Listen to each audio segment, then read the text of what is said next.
Halo semuanya, perkenalkan nama saya Aisyah Fitri dari kelas D3 2B dengan NIM P075241200045 dengan dosen pengampu Luciana Butom, SST MKes. Di sini saya akan menjelaskan tentang Hisprung. Apa itu Hisprung? Hisprung adalah kelainan bawaan pada bayi baru lahir yang membuat usus besar bermasalah dalam mengeluarkan feses. Kondisi ini juga disebut megakolon aganglionik kongenital. Kondisi ini muncul sejak lahir. Kondisi usus besar kolon yang menyebabkan kesulitan mengeluarkan tinja. Penyakit Hisprung mengenai sel-sel saraf yang hilang pada otot sebagian atau keseluruhan usus besar atau kolon. Hadir pada saat lahir, kondisi ini menyebabkan kesulitan melewatkan tinja. Gejala utama yaitu bayi yang baru lahir tidak buang air besar dalam waktu 48 jam setelah lahir. Gejala lainnya yaitu perut bengkak dan muntah.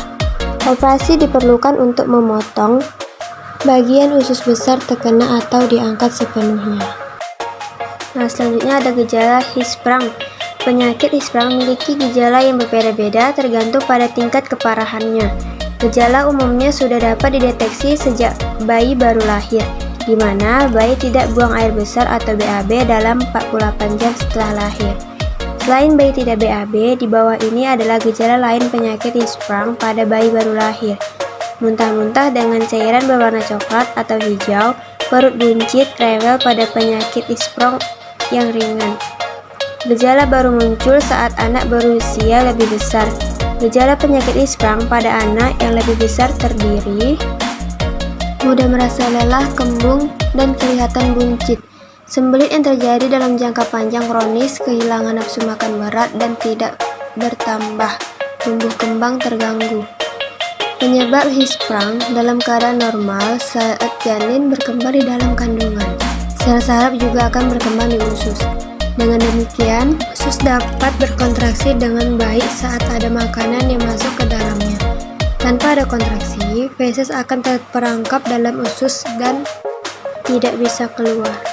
Selanjutnya, pada pengidap penyakit Hisprung, sel saraf tersebut berhenti berkembang sehingga ada bagian usus besar yang tidak memiliki saraf.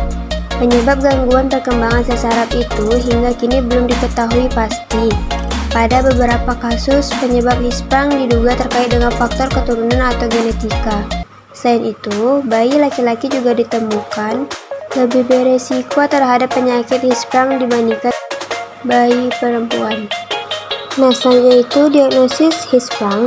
Anak yang mengidap penyakit Hisprung sangat beresiko mengalami infeksi pada usus atau enterocolitis yang dapat mengancam nyawa. Tidak hanya dari penyakitnya, tindakan operasi untuk mengobati penyakit ini juga dapat menimbulkan komplikasi. Komplikasi yang dapat terjadi setelah pengidap menjalani operasi meliputi munculnya lubang kecil atau robekan pada usus, inkontinensia, tinja, kekurangan gizi, dan dehidrasi. Dan selanjutnya, penyobatan Hisprung.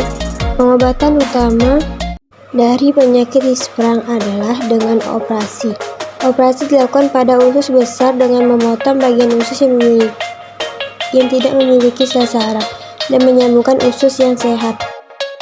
Pencegahan Hisprung. Belum ada hal yang dapat dilakukan untuk mencegah terjadinya penyakit Hisprung.